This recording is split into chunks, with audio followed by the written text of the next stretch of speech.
Durante décadas, comprar uma casa foi visto como um passo natural da vida adulta. Um sinal de estabilidade, de segurança, de futuro. Mas para uma geração inteira, esse plano simplesmente deixou de existir. E o problema não é falta de esforço, nem escolhas erradas. É que o sistema mudou, e ninguém explicou as novas regras do jogo. Hoje vamos entender por que está cada vez mais difícil para você, jovem, comprar a casa própria.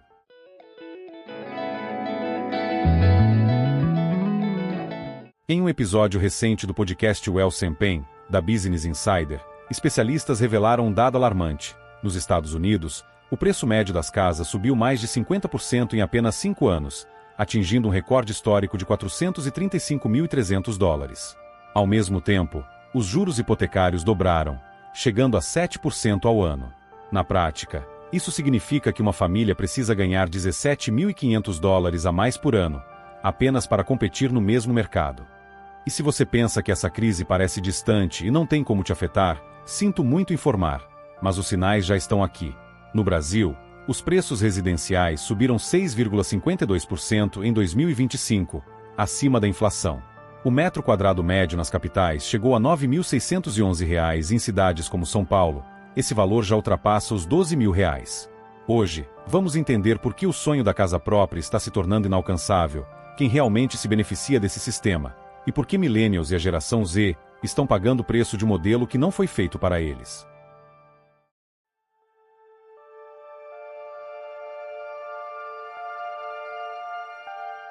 Para entender como chegamos até aqui, precisamos voltar alguns anos. Em 2020, o mundo parou. Os juros estavam baixos. O crédito era farto. E quem tinha renda estável conseguiu comprar imóveis em condições históricas. Essas pessoas surfaram uma onda perfeita. Mas quem não conseguiu comprar naquele momento, ficou para trás. Poucos anos depois, os juros dispararam, o crédito ficou mais restrito e o estoque de imóveis encolheu. O resultado? O mesmo imóvel ficou dezenas, às vezes centenas de milhares de reais mais caro. O problema é que os salários não acompanharam essa escalada. Nos Estados Unidos, como vimos, é preciso ganhar $17.500 a mais por ano apenas para manter o mesmo padrão de compra. Já aqui no Brasil, em uma cidade como São Paulo, por exemplo, uma família precisa de 10 a 12 mil reais de renda mensal para financiar um apartamento de cerca de 50 metros quadrados, e isso sem margem para imprevistos. E aqui surge um agravante estrutural. Cerca de 40% da força de trabalho brasileira está na informalidade ou na pejotização, ou seja, renda instável, contratos frágeis e pouco histórico bancário. Isso significa algo simples e cruel. Sem estabilidade, o banco não aprova. E sem aprovação, o sonho acaba antes mesmo de começar.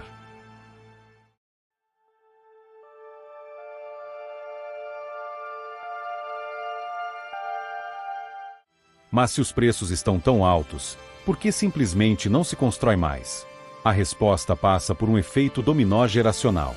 Nos Estados Unidos, muitos vivem hoje em casas grandes, já quitadas. Eles até poderiam vender, mas não vendem. O motivo é simples. Ao vender, precisariam comprar outro imóvel com juros muito mais altos. Então ficam onde estão. Ao mesmo tempo, millennials vivem espremidos em apartamentos pequenos, pagando caro, sem conseguir subir na escada imobiliária. Esse travamento congela o mercado. Depois da crise de 2008, construtoras americanas reduziram drasticamente novos projetos. E no Brasil, o cenário é ainda mais grave. Em 2025, o déficit habitacional brasileiro chega a 5,9 milhões de moradias.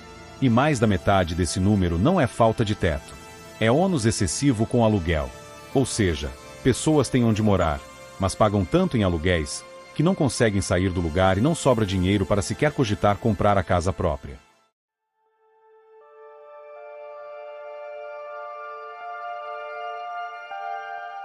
Mas há outro fator que acelera esse problema, e ele é menos visível.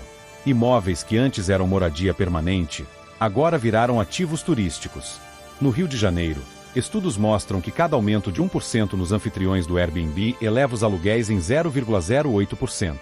Em São Paulo e no Rio, milhares de imóveis migraram do aluguel residencial para diárias mais lucrativas. O Brasil hoje tem mais de 619 mil imóveis ativos no Airbnb, sendo o sexto maior mercado do mundo, com com projeção de 680 mil em 2025. Isso gera cerca de 5 bilhões de reais por ano, mas reduz drasticamente a oferta de moradia em áreas centrais. O Booking segue o mesmo caminho. O efeito é previsível. Jovens são empurrados para periferias, gastam mais tempo e dinheiro com transporte, enquanto investidores e proprietários mais velhos capturam os lucros. A casa deixa de ser lar, vira produto.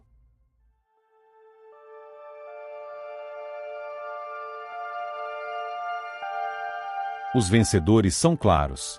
Bancos lucram com juros altos. Fundos capturam valorização. Plataformas como Airbnb e Booking movimentam dezenas de bilhões. Só o Airbnb movimentou quase 100 bilhões de reais em um único ano. E os perdedores também são claros. Jovens sem rede de apoio. Famílias que nunca atingem o ponto de equilíbrio. O aluguel eterno vira uma armadilha. E a vida, filhos, estabilidade, raízes, fica sempre para depois. Isso é falha de mercado. Ou um sistema desenhado para beneficiar quem já tem. Regras urbanas rígidas, regulação frouxa para aluguel de curto prazo e especulação imobiliária criam um ciclo fechado. Quem entrou antes, ganha. Quem chega depois, paga a conta.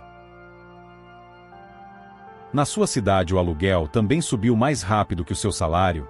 Você vê imóveis virando Airbnb enquanto falta moradia? Comenta de onde é e como tem percebido essa crise na sua cidade.